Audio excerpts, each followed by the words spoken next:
good afternoon. Hi, everybody, and welcome to another edition, or this week's edition, I should say, of Indie Beauty TV. And it's going to be so exciting today. I'm really, really excited. You can see I'm not on my own. Hi, guys. Joining us this afternoon, which is awesome. Thank you so much for having me. Oh, no, it's great. And the wonders of modern technology, I'm saying that whilst trying to check that we are actually going live. But the wonders of modern technology mean that we're not even in the same place, guys. Gemma's down in London, I'm up in Nottingham. But you know, I do my best every month to bring you a guest on Indie Beauty TV.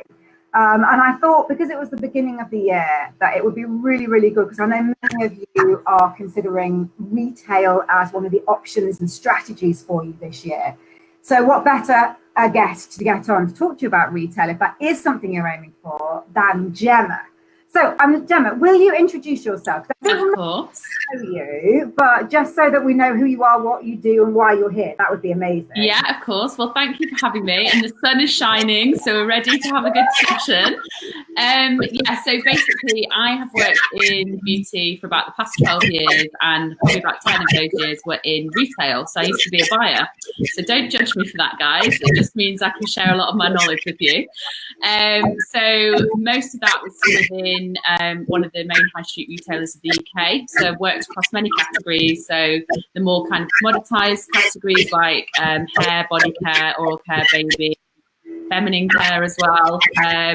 And then towards the kind of second half of my career, I was more in the beauty focused categories. So skincare, cosmetics, fragrance. So that was an amazing career, gave me obviously a massively thorough understanding of how the industry works and everything. And then at the end of 2017, I kind of was, really aware of what was going on in the indie beauty scene and basically wanted to get involved. So I left my corporate job, which a lot of my friends were like, whoa, that's crazy. We're the same thing. Exactly. And I basically set up my own business. So that's called Lumi Consultancy. So that's how Rachel and I know each other. And basically I work with indie beauty brands and I help them with their sales strategy, or help them break into new markets, or help them get into retailers within the UK. So I've been doing that for about 18 months now, and that's why I'm here today. Oh, that's brilliant. And you work with UK brands and international brands who want to break into the UK market? Yeah, I work with everyone. So hopefully this will be great advice for everyone. Yes, it will. We have got so many questions came in. We have got a lot, haven't we? So we are going to get straight into it. I can see Steph Kelby's with us, which is wonderful, because she's put, hello, so excited for this. So thanks, Steph. Please ask any questions while we're broadcasting. That's fine. I'll pick them up and I'll try and get them answered. If you're watching this on catch up, then still put your questions in, or any of your comments, because we would still love to hear your feedback on what definitely. And I know a lot of you will be watching on catch up. If it's something specific, tag us in, and then we know it's there. Because we're expecting quite a lot of people to watch on catch up and come back to us on stuff. So tag us in, let us know that you've watched it and what you think about it. That would be really, really awesome. And if you're joining in, here's Stella. Hey, Stella. Lovely to see you. Right, okay, so I'm going to get cracking, because like I said, let's do it. So, are you ready? I'm ready. So a lot of people, I've had the same question come in from quite a lot of people, is that really, what is it that, and I'm going to start really broad, what is it that helps a brand stand out when they're trying to approach a retailer? What is it that retailers are really looking for? Now, this is obviously quite a broad question, and it really depends on which retailers we're talking about and which brands. But you're right, that was kind of a real common question across a lot of different people. I'd say the main thing that you need to do is just be really clear about which retailers you want to target and why. Because for a brand to stand out, they need to be speaking to the right kind of retailers for their specific brand. So, a lot of brands come to me and say, I want to be in Harrods, but actually that might be right for one brand, but it might be completely wrong for another brand. So in terms of standing out to a specific specific retailers, I think it's knowing your own brand well. So what your USP is, what makes you unique, what makes you special, knowing who your target consumer is. So I don't know whether people have got like customer avatars or, you know, who they're kind of an ideal profile of their ideal consumer, and then matching that up to say, well, you know, this is my ideal consumer, this is my USP of my brand, and actually that's why I should fit within this specific retailer. So that's kind of like the basics of how they can stand out, as in, first of all, they need to just make sure that they're targeting the right retailer. Yeah. And then in terms of standing out, I know it sounds obvious, it does sound obvious, but no, but it doesn't, because I often get people say, oh, you know, I'd really love to be in Selfridges, and I think to myself, I'm not sure Selfridges is right, because there's the kudos of the name sometimes. yes. So I can't remember who it was I heard speaking once, but they were saying they were a buyer. It might have been a beauty exchange at some point, and their biggest thing was that if you pitch to the wrong retailer, if you pitch to a retailer that's not for your brand, Yeah. it's an instant no-no. And sort of buyers move around from companies. Yeah, exactly.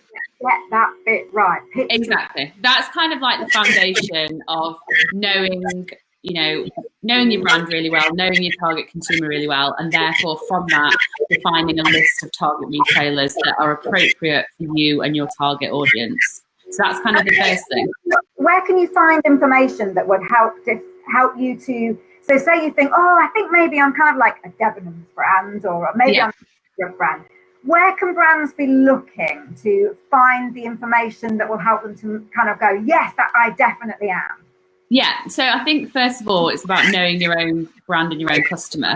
So in terms of insight that you might have on your own customer, what data do you have access to? Kind of Google Analytics, the back end of Instagram.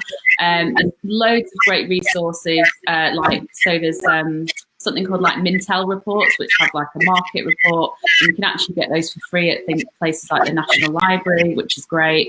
So really trying to use all of these resources to build up like your customer profile, and then kind of cross-referencing that against different retailers. So I think some of it is probably anecdotal. You know, you would probably in your head kind of know the difference between a Debenhams versus the Selfridges. You know, they're both department stores, but you already have the idea that one might be more luxury from a price point perspective. But also, you know, go on their websites. A lot of them will have their mission on there. They'll have on there what their values are, what they want to stand for. They might have specific things that they want to champion in sustainability. So if that's something that rings true with your brand, that you've got sustainable packaging or, you know, ingredients sourced in a specific way, try and really highlight the synergies between what you stand for and actually what that retailer's mission is.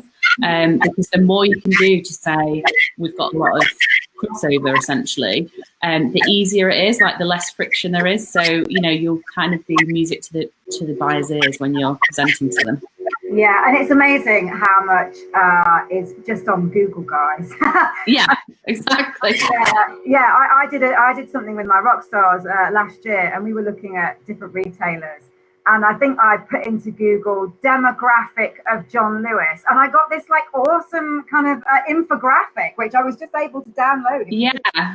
And there's a place actually called SlideShare, which has really good slides like that in.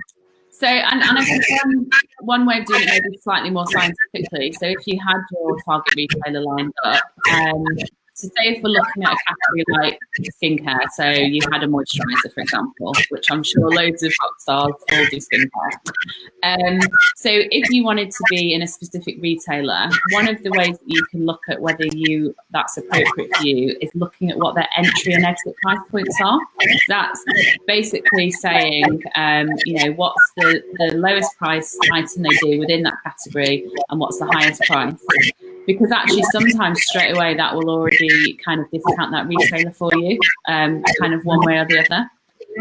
So the brand I used to work for was actually Superdrug. So for anyone that's not in the UK, that's more of a mass drugstore.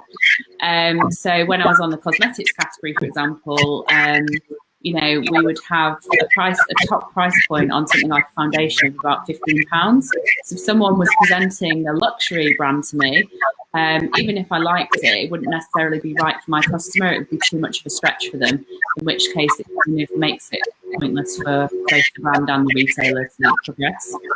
Yeah, that's a really good point. I've not heard that one before. That's a really really good one. Good. Like to share some knowledge, Rachel. Thank you. And I can see Nicholas said hi, and anybody else who's joining us, say hi in the chat box because it's really nice to know who's there. Yeah.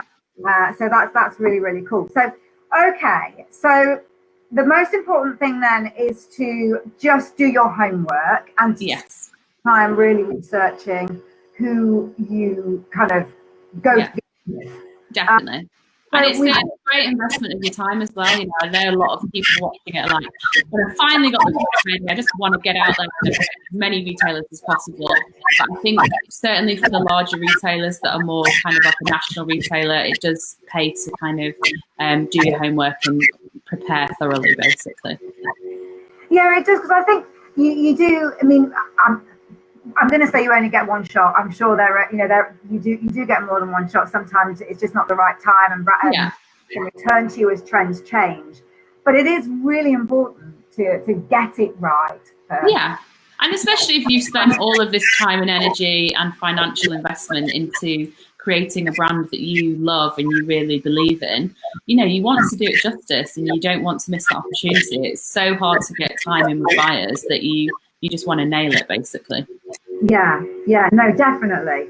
So we've matched ourselves up quite nicely, our customer avatars with the kind of demographics that do the shops. We know which retailers we want to target. Yeah. What do we need to put in front of that buyer? How do we get in front of that buyer? What do we need to show them to help really stand out? Yeah, so I think the first thing is actually trying to get to meet them physically. And this is a challenging part of the process, I'm not going to lie. So I think just for context, buyers are really busy, and everyone's busy, but buyers are really busy. And I can say that from experience. They've got a lot of deadlines kind of being thrown at them, and then they'll get last minute things dropped on them. And, in the last job I was in, I've probably got anywhere between 200 to 300 emails a day. So it's literally insane. So you need to think about how you can grab that buyer's attention and stand out from the crowd. Even just actually to get to the point of them reading your email is a strategic piece of work in itself. Yeah. So I think, again, it's coming back to what's special about your brand and what's special about you and what you're going to offer them. So I'd always tell brands to kind of open their emails with something called a power statement. So have you got a really nice quote from a piece of press you've had? Do you have a statistic from your website or from a different retailer about how fast your brand is selling? Or do you have a really new innovative skincare ingredient that's hot? So we know CBD is hot right now. Are you going to be like one of the first ones to bring it to the UK? So I'd open your kind of email with that, and then the body of the email, you kind of just need to get straight to the point. So I'd say, maybe 3 bullet points of this is the brand, this is what we stand for, and this is why I think it's right for your customer. And as such, I'd really value your time. I'd love to come in and present it to you. I'd also simultaneously send a beautiful box of samples in. I think often the product speaks for itself. So, an email is just black and white words and they get loads of those every day. But actually, the products, they will definitely look at them and try them. And I think if it's something that they like, they would then connect that with the email and come back to you. Yeah, okay. So an email is a good way in.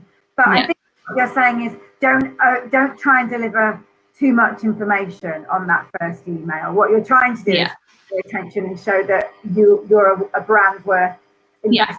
Yeah, and I think you can attach some information, as in like a mini overview. But I definitely think the actual content of the written part of the email needs to be very clear and concise. So cut out the waffle. If you're not sure, send it to someone that you trust. Send it to me or Rachel, and we will be brutally honest. Waffle removers, we can do that. I will sniff out the waffle and I will extract it. And I guess the other thing that you said there, which is really interesting, is really about potentially relevance.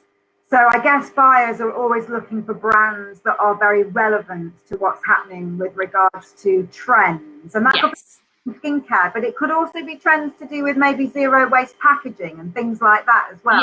Yeah, exactly. Yeah. Yes. Absolutely.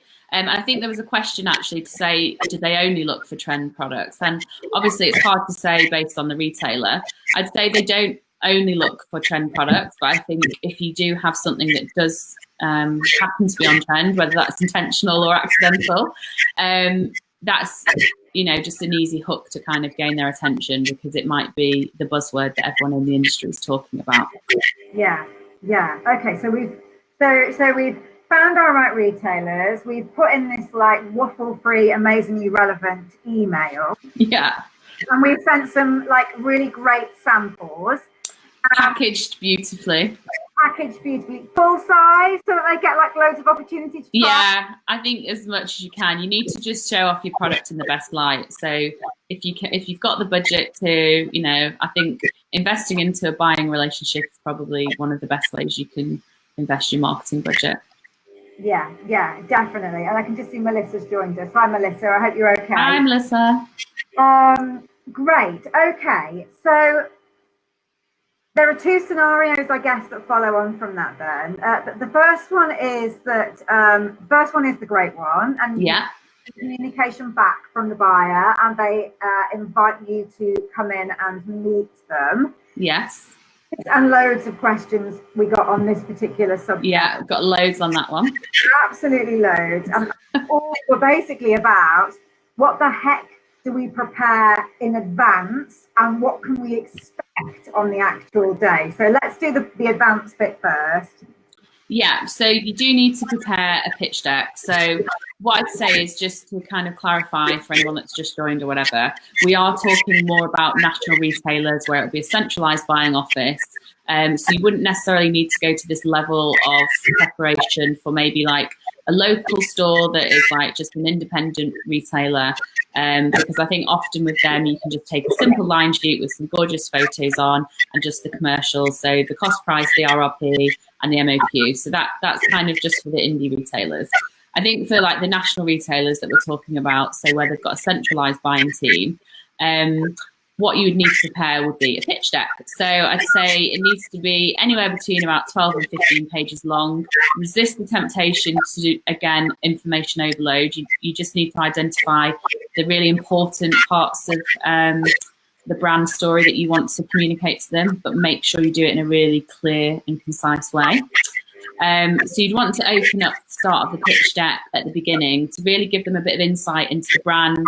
So what's your strategy? What do you stand for? What are your values? So it might be something around, you know, one of our values is integrity and transparency. And what does that mean? They're buzzwords or whatever. But, you know, it might mean as a result of that, we source our ingredients in this way, or we only use recycled packaging, or we give 5% of our profits to this charity that links into our kind of reason. So start off with that. Give them a bit of insight into like what your brand strategy is and what you're trying to achieve. So, you know, why have you started this brand? Who are you trying to target? Who's your target consumer? And I guess if you've got any evidence to kind of back that up, it's always great to try and be as, you know, to try and quantify and to try and be as scientific as possible. So I used to get it a lot in my old job, where I'd have brands come in and they'd say, oh, you know, we're targeting millennial females, which is great because that's the kind of core consumer that I had at my old retailer. But actually, when you looked at the brand, there was a real disconnect between that, and they weren't necessarily actually targeting that in the way that the brand was packaged or price position and everything like that. So I think as much as you can, try and actually prove some of the points that you're talking about. So, you know, linking back to what we were talking about before, you know, even on the back of Instagram, it gives you a breakdown of your different age groups and the different demographics. So it's great if you can say, I'm targeting millennial females, and I know that actually 91% of my audience on Instagram are female, and actually 75% of them are in that 25 to 34 age bracket, or whatever it might be. And you don't necessarily have to write all of this information down. I think if you've got to the stage of pitching it, it's always better to almost have less information actually on the presentation and actually give them a lot of it verbally to really engage and entice them into like listening to you. So that's kind of the first bit around, you know, our brand story, our reason for existing, and I guess like, you know, what is your USP, what makes you unique and special. And then from that, sorry, did you want to say something? Well, I was actually going to say, another one, you know, Gemma and I are always at events. This is where we love events. Hope to see some of you more this year. Yeah. So like I'm always listening to things, but I remember one of the things that came out really strongly at something I went to was about the fact that if you get to meet a retailer at a pitch, it is kind of it's a conversation. It's not really a pitch. You shouldn't be sort of standing there just kind of bombarding them with things. You should be sort of having a conversation. So the pitch deck is there to kind of guide your conversation. Exactly. To engage and for them to ask you questions and them to and also pick up on the cues from your audience who you're presenting to. You know, you'll be able to tell from their body language and if they're asking any questions whether they want to slow down and really like focus in on that value that you just talked about, or if they're kind of like flipping through it and looking at the watch, then you know you need to pick up the tempo a bit and adjust accordingly. Pardon? That's a pretty obvious cue, isn't it? Yeah, they're like, oh my God, seriously. But, you know, things like that happen actually, because as buyers, as I mentioned, they are really busy. So I was guilty of it myself, but I might have put an hour meeting in with someone, but my previous meeting before may have run over for half an hour. You know, if you're with your boss and you're presenting like this massive strategy, something that you may not be able to leave the room for. So where you think you've got an hour, you actually might only get 20 minutes with the buyer, and you also need to be prepared for that. So don't just rely on filling that whole hour with the luxury of what you're going to be going through. I think you need to make sure that you're also adaptable in case you do have less time or even more time. You never know. Yeah. So it is important to have some detail in there. Sort of, do we need to be delivering in that pitch deck evidence of sales? And do we need to be delivering evidence of sort of social engagement and social traction? Yeah, I think if you've got any evidence of anything that's positive, so it might be some social media stats, or it might be some press that you've had, particularly if there's any good quotes or any good reviews. Anything that you've got like that, I think would be great to include. But I also don't want to put off someone that's just, you know, completely at the start of the journey and they don't necessarily have any of that information, because that isn't the be all and end all essentially. I think retailers are just looking for something that they know will work in their stores and really talk to their consumer. So after you kind of do that first bit around this is the brand story, and if you do have any amazing kind of pieces of press or anything, because that would just add validation to the fact that it's a great brand. You then want to go into the fun bit, which is all around the product. So you want to kind of give them some information about what your brand is, like, you know, what the actual products are, you know, how they perform, why they're special, that sort of thing. So I'd always say from the presentation that you take in, it depends how big your range is. Like if you've only got a couple of products, I'd say maybe do a slide per product and you can list out a few of the benefits. If you say got a range of like 10 products or over, really you don't want to be going through 10 slides, because you know you want to leave a real positive impression on the buyer and you want the meeting to have good energy and flow really well. So you don't want to kind of drag them through another page. And here's our serum. Oh, and here's our like moisturizing serum, and here's our clarifying serum. Blah blah blah blah blah. So I'd say if you do have a larger range than a couple of products, maybe group them into like appropriate subcategories or different formats or whatever is a sensible way of grouping it for your brand. And at this stage, I'd also definitely take some samples to the meeting with you as well, and I'd get the samples out at this stage. So as you're talking through your amazing serum that's got an amazing texture, you can actually get them to try it and that, you know, smell it and engage with the product and whatever you can, because as I said, I think really the product will do a lot of the talking for you. And it's just a good conversation starter as well. Really kind of help you feel more relaxed if you're a bit worried. Yeah. Yes. Yeah, I know. I can believe that. And then I was just thinking actually that it's the right time to ask another question that came up because you have mentioned it. One of the questions that came in was around this fact that there are, are retailers focused on brands that can offer a range of products? Yeah. Or will they consider a brand which is a one product kind of, setup? Yeah, I think, that was Gabrielle, wasn't it? Basically, it really depends on the retailer. And I know I'm probably going to say this to all the questions today, but it really does depend on the retailer.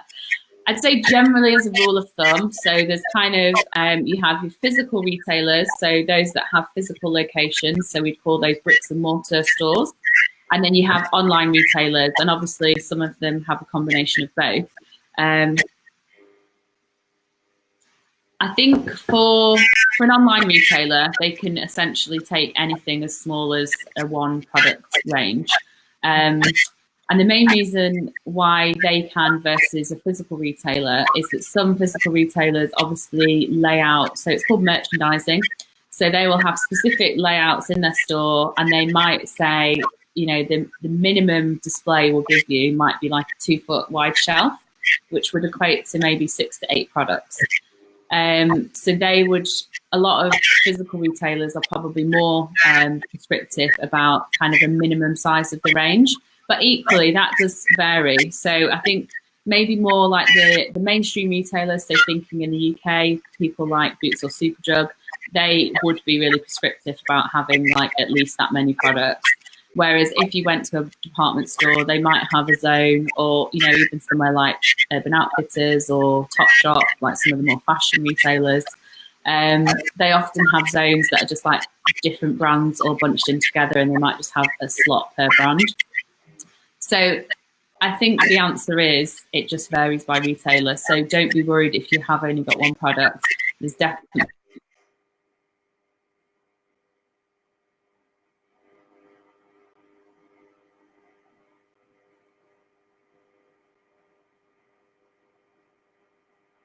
Now, I'm hoping.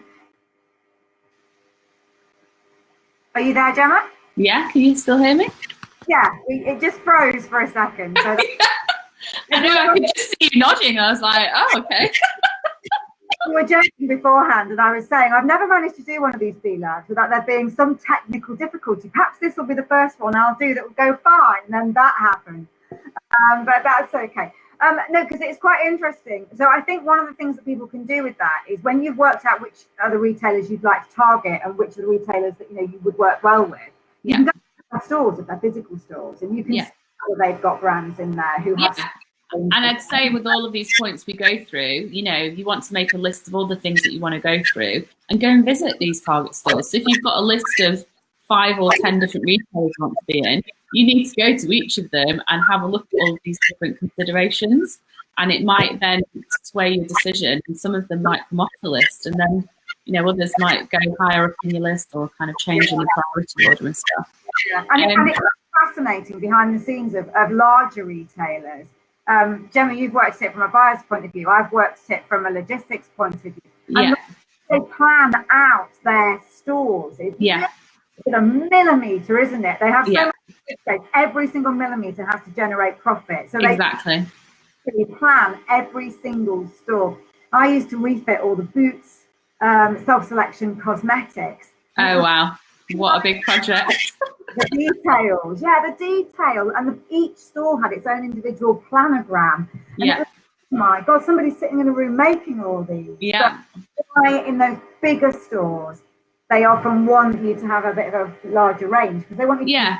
And to be honest, that is often just for operational issues for them. It's for operational reasons. The only thing I would say actually that I didn't mention is even if you have only got one product, if you know that you've got so NPD, new product development, if you know that you've got NPD in the pipeline, or that you've got stuff that you could possibly start producing within a certain time frame, still go and speak to those retailers that you think might want a larger range, because you could say, this is where we are now, but actually this is what's coming.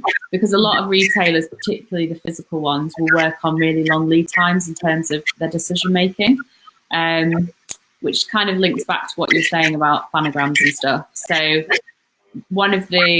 I think it was Melissa mentioned about how much time the buyers give a brand to gather retail sales data. Sorry if I'm just skipping ahead here. Just kind of fits really nicely, actually. So basically, if a retailer introduces a new brand, they will start looking at the sales performance pretty much straight away. So they should be looking at it from week one. But that isn't to say, often retailers know that a brand will have a little bit of a bedding in period, whilst like the marketing's kicking in and the awareness. So they will expect that to kind of build and grow.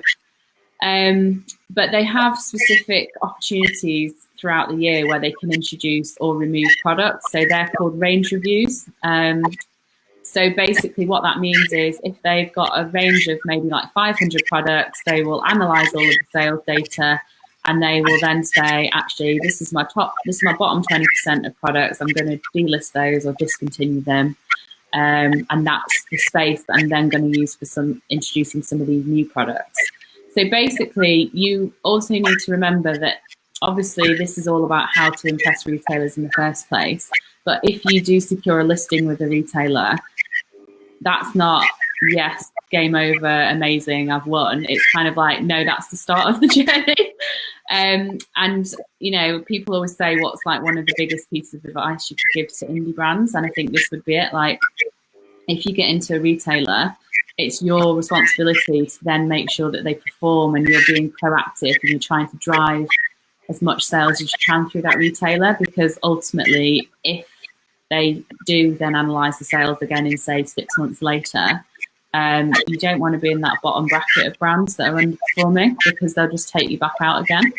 And a lot of the retailers might even charge you for that privilege, in terms of they'll want you to either take the stock back or they'll want some clearance funding. So yeah, I think not trying to scare anyone here, but it's just about, making sure that you are targeting the right retailers that will perform, because actually if you get into those retailers, you do need and want them to perform as well, as they do with you.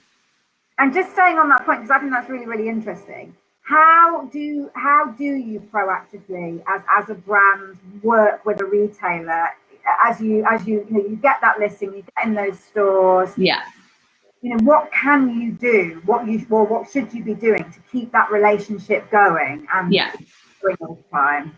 Yeah. So I think before you even get listed in the retailer, or before you've even pitched to them, again, on this comp shop that you can do beforehand, go into retailers and look at all of the different things that they might have available for you. So they might have specific zones. So we would call them like secondary sites in store. So basically, if you're in a skincare aisle, they might actually have brands featured outside of that aisle as well, on particular promotions, or featured themes of the month or something like that. So that's something that would definitely help increase your sales. Have a look at what marketing things that they can do from, in-house marketing. So what do they have from a social media perspective? Do they send newsletters and emails to their customer base? Do they have loyalty cards? What opportunities do they have that you want to get involved in on their website? Do they have banners that are sponsored by different brands? There's loads of different things that each retailer will have, almost like a different roster of opportunities that you can be involved in. Probably more on the luxury side, places like Space NK or Cult Beauty, they also will do sampling. So if you spend money, or people buy things, they'll get sent little samples with whatever they've bought. I think sampling is a great way of driving your brand, particularly if you're a new brand, because a lot of it is around discovery and actually trying to drive that awareness. So that's everything with that. But then I think, touching on what you just said before, a big part of helping to make sure that it's a successful new retailer that you take on is around the relationship. So as much as you can, really try and build a strong relationship with the buyer, the buying assistant. They're probably the most important person in the whole business because they will keep the category running. Think outside of the box as well. So try and build relationships with the marketing teams, with the supply chain and logistics team. All these people will help make your life a lot easier if you've got a good relationship with them. And, you know, you can ask them, you know, we were thinking of doing these pieces of marketing. What do you think would work best for our brand? Because they know the category. And if you've got that great relationship with them, they'll want to see you succeed. So, you know, they don't want to introduce a brand and for it not to be successful, because ultimately that's basically wasting their space as well. Yeah. So they will help guide you as well. Oh, no, I think that's great. I mean, I'm working with a brand at the moment, and they work with quite a lot of online retailers. Yeah. Doing a really exciting launch of a new range, and they've given it to one of those online retailers exclusively for 2 weeks. Oh, love that little exclusive word. Yeah, where you can kind of drive your sales if you're selling in multiple places. You could and you want to focus in on developing a relationship with one particular retailer. That could be a way of doing it, I guess. Absolutely. So you know better than me on this. Yeah. But that's brilliant, right? Oh my God, there's so many. I keep coming up with questions, and then we've got questions. Nancy O'Reilly, I have seen your question in the comments. I am going to ask that question shortly. So thank you very much for posting it. I will get it. I will get it answered. I'm not ignoring you. Okay, let's just talk a little bit about packaging, Gemma, because that was a question that came up, and it was really around, you know, what sort of packaging do retailers like to have? Yeah. So unfortunately, I'm going to say this depends on the retailer again. It really does depend on like who you're trying to target. So in terms of like the packaging style, the actual design, I think it's just making sure that that is true to who your target customer is, and is that appropriate to what, you know, what they like visually, and does it have all of the information on? I think there are some operational considerations with packaging. So often I see with smaller indie brands, things like barcodes are something that can be easily left off. And things like that are, you know, they are necessary for national retailers. So make sure you have that on. Any of the kind of legal information that you need on there, obviously. But also have a think about if it is going into like a physical retailer, so where it's an in-store environment, have a think about the difference between if it's a self-service environment versus it being somewhere that's staffed with someone to explain it, and how does that affect the packaging that you choose in terms of, can you see the product? You know, do you want the customer to be able to open it? Do you need it to be tamper-proof?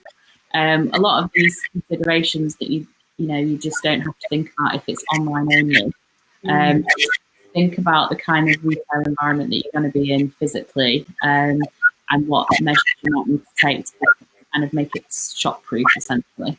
It's really interesting because I've spent my life, 16 years in beauty, moving products, so touching individual product in a warehouse environment and then taking it out to retailers. Yeah. And one of the things that I just remember distinctly is when you're going to have your product on a shelf in a retailer, just test the material that your boxes are made. Yeah. You can get some beautiful packaging which you think is lovely, but the moment someone touches it, particularly if they've just eaten a sandwich or leaves a really awful mark. So just think about that. I mean, that's the thing when it comes to retail. It's just how customer friendly is it, and how good is it going to look at the end of the day when 20 people have walked past and put it back down again. Exactly. That's absolutely it. Yeah. Yes. I mean, and I remember packing for the Body Shop actually, and they have those. In fact, I've got one somewhere. Well, those aluminium tubes of. And they had a bit of a bad batch once, and every time you touched it, it just crumpled, and it was like, how do you remove these things through? It was just a nightmare. So yeah, think hard about how it looks when it's being touched. Yeah. So yeah, okie dokies. Let's have a look. Steph, I can see your question as well, darling, and I'm going to get out. That is coming up very, very soon. So yeah, I'll answer that one as well. The only thing that we kind of didn't finish off actually, so we were talking about what should you include in the retail pitch deck. So we said the first part was around the brand and, you know, why you exist and all of your brand values and everything. The second part was the products itself. The third part, and this is really important and why you do need to do that comp shop, is how you'll bring it to life in that specific retailer. So you want to go in with a bit of a plan around, you know, this is my marketing plan, this is how it would look in store or online, and this is a bespoke plan just for you, retailer A. And you'd want to flex that part of the presentation. So if you were presenting to Harrods, you would actually then want to change that for when you went to present to Selfridges, to just show them and demonstrate that you've really given it that bespoke treatment for their specific store, for, you know, their specific loyalty card and all of the things that would appeal to their specific customer. And that's it on the pitch deck. We've closed that one off. I guess again, you can go into those stores to research what other brands are doing, and you can see the sorts of things that Selfridges like to do with brands, like Harrods likes to do with brands, that Debenhams do with brands, and so that will help you to kind of maybe tweak the way that you're going. Golly, right, okay. You check the question list too, Gemma, and then we'll make sure we're not missing anybody's. How important is social media buzz? I think we better deal with that. Yeah, so it's very important. I wouldn't worry about necessarily the number of followers that you've got, but absolutely there's no room in this day and age for an Instagram page that's on point, on brand, really kind of rings true with your brand colours, you know, your brand values, all that sort of thing. I think basically anything like social media is just about giving the buyer confidence that you're going to be able to generate awareness and therefore put people into their store. So obviously the more active and the more engaged you have in terms of a follower base, the better. But there isn't kind of hard or fast rule in terms of number of followers. Yeah, no, that makes absolute sense. And I think that is a really key thing to remember, that when you are trying to work with retailers, they want to stock brands that will bring people into their store. Yeah. They're looking for a uniqueness in you that brings people in that perhaps don't normally come into their store, or yeah. And hopefully when they're in that store, they'll buy your stuff, but they'll buy other stuff that's in there. So yeah. I think there was a question on like what kind of marketing works best for new brands launching into retailers. That kind of leads to and I think, again, it depends on what the objective is. So, you know, is it to drive awareness and traffic? So that would be more kind of like external marketing that you do. So things like Facebook and Instagram ads, or sampling, like and tagging it to that specific store. So, you know, hey, guys, we've just launched today. Go and visit them, that kind of thing. If you're already in a retailer and it's about driving sales, obviously you do want to kind of publicise things externally as well, but also then have the retailer's own marketing initiative they've got. So some of the things that we've talked about before in terms of like, you know, what CRM or email campaigns they have, are there any promotions that you can get involved in? Can you do any sampling, or can you do like, you know, even something like a spend threshold, like spend over £50 on brand X and get free GWP, which means a gift with purchase. So having things like that in your toolkit that you can offer retailers. Excellent. I was just doing a quick rundown of the questions, and actually we've answered quite a lot of them. I'm really pleased. So I'm conscious of the time as well. So what else have we got here that I think is a really, really important one to go through? We need to touch on it, Gemma. We said it was the one that we probably least wanted to answer, but let's just do shelf life, because we have got the questions that have come in about shelf life and what retailers are expecting from us. Yeah, and this is a really tough one. And I know probably a lot of people watching this will be possibly self-formulating and making their own products at home, and this is a tough question to answer. Most national retailers that are of quite a large scale would want a decent shelf life of probably at least 2 years. But that being said, it does vary by each individual retailer.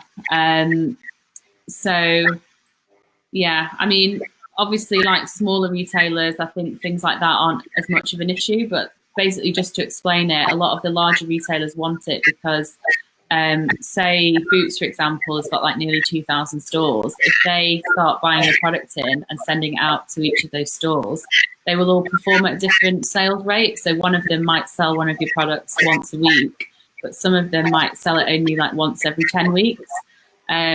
So that's kind of the reason that bigger retailers are more demanding in terms of shelf life, but there isn't necessarily a set rule. I'd say it probably needs to be at least 2 years minimum if it's a big retailer. Yeah, no, and certainly from a logistics point of view and from the side of the business that I kind of grew up in, you have to, when you deliver into these retailers, you have to document on your paperwork your expiry dates. And so they are rigorously checked. Yeah, and retailers will refuse deliveries as well if it doesn't meet their criteria. They just won't book the stock in and take responsibility for it, essentially.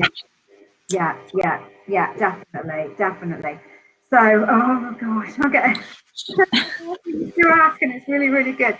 So, what are, again, there's lots of questions on this. We've touched on it a little bit, but I'm just going to make us go back to it and look at it and just be really concise about it. Yeah. What is it that jumps out at buyers when brands approach them? What are those key things, those key little things that jump out and make them catch their attention? I think it's any proven data that you've got. So that's in the form of social media reviews, customer reviews, press or PR that you've got, any kind of sales related data. So it might be that you're already in a different retailer and anything that you've got around that. Like, you know, when we launched, we came in the top 10 of their moisturizers or whatever. So something that gives them external validation that it's not just you saying, I've got this great brand and I love it. Actually, it's kind of been verified and authenticated by someone apart from you. Obviously, the products have to be amazing themselves, and as much as you can do, try and get the products into the hand as soon as possible. So, you know, send them samples and make sure that they're obviously packaged amazingly. And then obviously the main point we've really touched around throughout the whole thing is just making sure that you're targeting the retailers that have your ideal customer in there. So there's a genuine, true overlap. And that's the toughest one, because actually that requires a bit of perspective and being quite objective. So get some trusted advisors, get some people in the industry and just say, you know, actually, these are the 5 retailers that I really want to pitch into, and this is the reason why. Do you think that makes sense to you? And, you know, do you understand my reasons why? And ask them to be honest with you. I think that's the main thing, really. Anybody who's been through my Rockstars mentor program will be laughing at the moment, because we do a big piece on understanding who your customer is. Yeah. And get all school teachery about it and naggy, and it's like, you need to do this in so much depth, because everything you do from social media to retailer to everything depends on getting this bit right. Yeah. So I'm glad that you're backing me up on that. Excellent. And she hasn't paid me to say that, I promise. So marketing costs. This is a question I get asked loads about, but I've never worked on your side of retail. So when you work with some of the bigger retailers, yeah, right, there is an expectation that you will contribute as a brand to your marketing. Yeah, definitely. And this isn't one that you can underestimate, actually, because it can sometimes be quite costly. So I'd say as a hard and fast rule, I would provide maybe 10% of what you think the total sales turnover is going to be. What you think the total turnover is? So your turnover sales, yeah. But there's investment that can be in different formats. So there might be something called like fixed investment. So some retailers might make you pay to do some of these things we've talked about. So if you want to go on their website in a special place at the top, they might make you pay for it. Or if you want to be in their newsletter that goes out, they might make you invest into that. But then there's also other investment that is more directly related to the sales. Like, so in more of the mass retailers rather than the luxury ones, they will want you to run promotions. So things like Save a Third on all face masks, for example. And actually that's quite funded.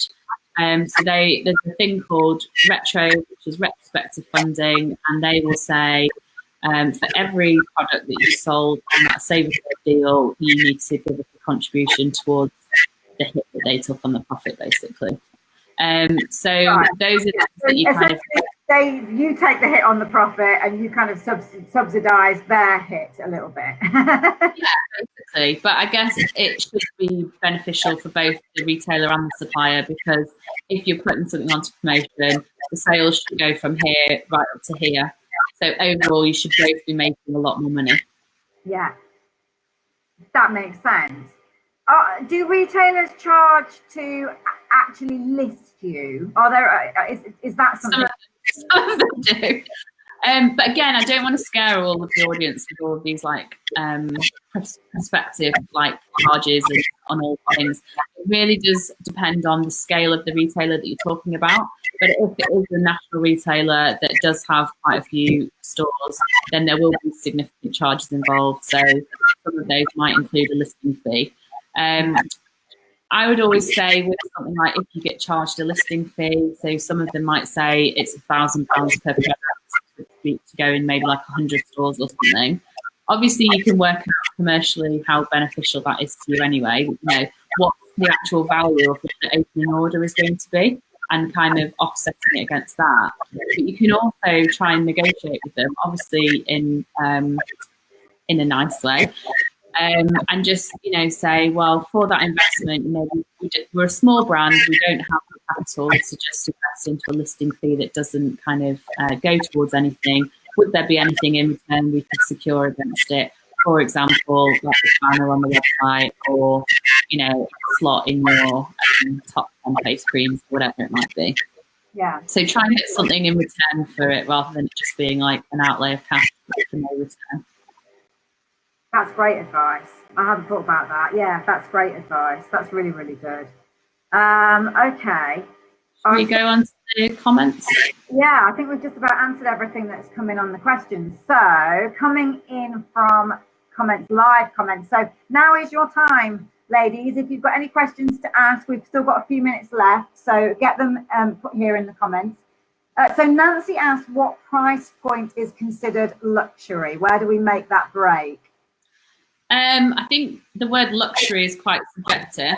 So it really depends on what category you're in and what retailers you're talking to.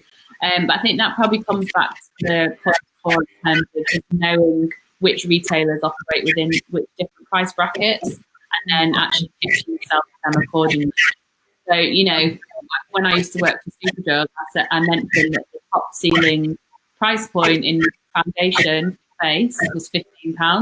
So for me as a buyer, a luxury foundation would have been a £15 foundation for my customer. Actually, going to Selfridges, it might be £50. So I think it's all relative to like the market and the customer that you're talking about. So dig down into that. If you've got a specific question on that, just let me know. Yeah, I think that's really interesting, because yeah, every different retailer has a form of luxury. And also, I think in these modern times, I don't think price is the only indicator of luxury. You know, things like sustainably sourced and eco packaging and stuff, that is luxury actually, and that's, you know, something that a modern consumer is really interested in. Mm-hmm. Yeah, and everything sort of does come back to the retailer you're working with and the client, the end consumer that you're selling to, doesn't it? Which is really keep going back to the same thing. Steph had a great question actually, which I'd written down earlier. We've talked wonderfully through the fact that everything goes brilliantly. We send the email in, the buyer loves it. We get to pitch. What happens if that's not the case? So I hate these stories. But don't worry. First of all, do not be disheartened, because it happens all the time. And actually, a lot of reasons why a buyer might not reply is probably just because they got distracted and they're really busy. So you should definitely be persistent and kind of persevere. But it's just knowing what the boundary is between persistence and annoyance.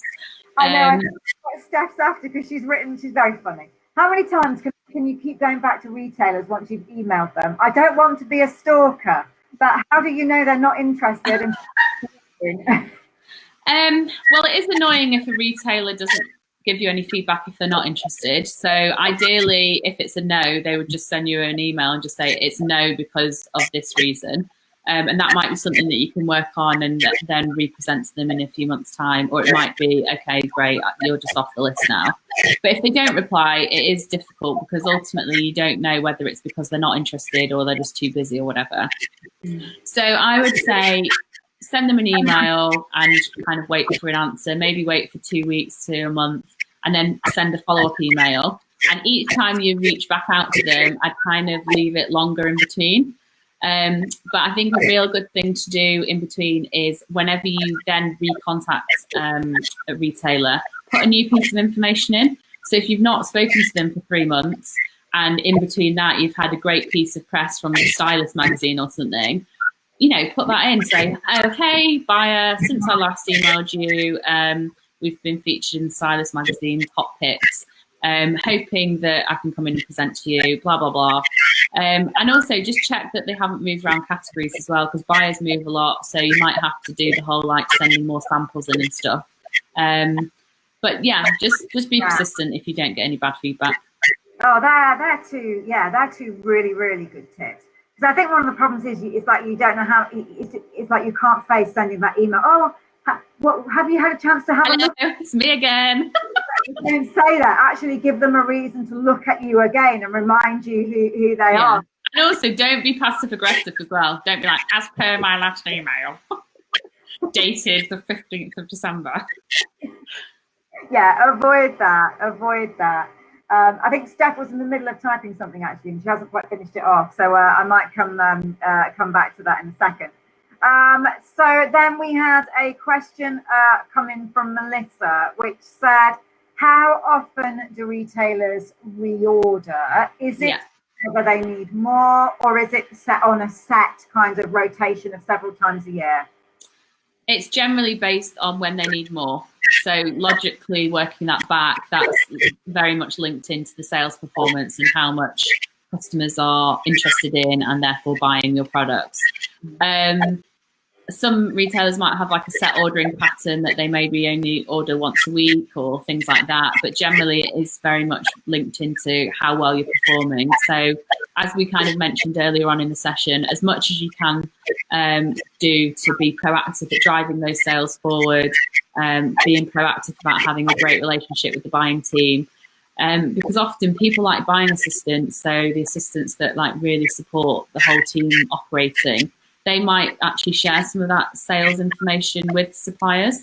And maybe you could even ask for it to say, some retailers are a bit funny about giving sales information, but they might give you volume information, so how many units you've sold, rather than like the cash value.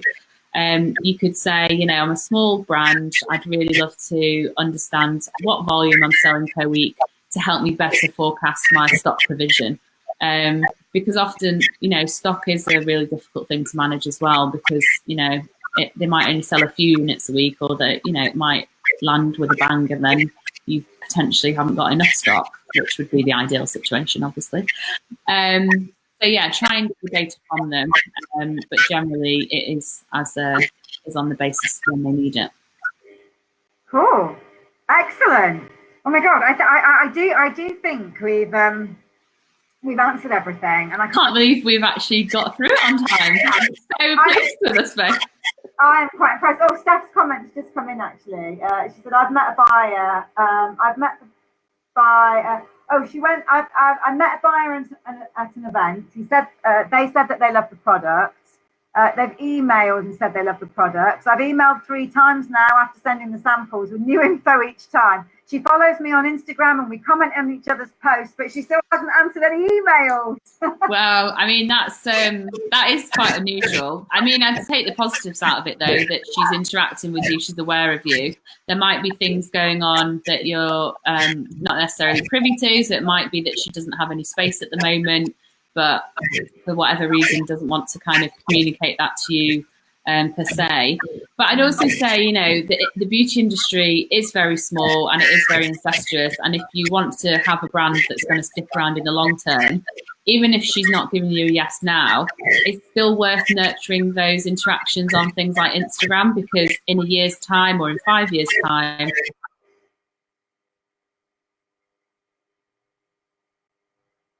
Yeah. You've frozen on me again, Gemma, so I have no idea whether you're still talking or not. I'm sure you'll come back to me in a second. Oh dear. That's great. No, and I think it's really interesting because, again, people, what retailers want is changing all the time because they're reacting to the trends that are... Yeah, and they're trying to stay ahead of the trends as well and create the trends. So sometimes you might not be right for them at that point you emailed them. Yeah. Right for them in 6 months to 12 months. So yeah. I think if you haven't had a definite no and people are interacting with you like that, I think that's really positive because you've interested them and perhaps it's just not... And also, if she's actually replied to say she loves the product and she's still interacting with you on Instagram, you know, there's clearly a positive sentiment there. It's just not necessarily progressed into the next step of, okay, let's do something about that then. Yeah, so our advice, Steph, is keep going, keep interacting.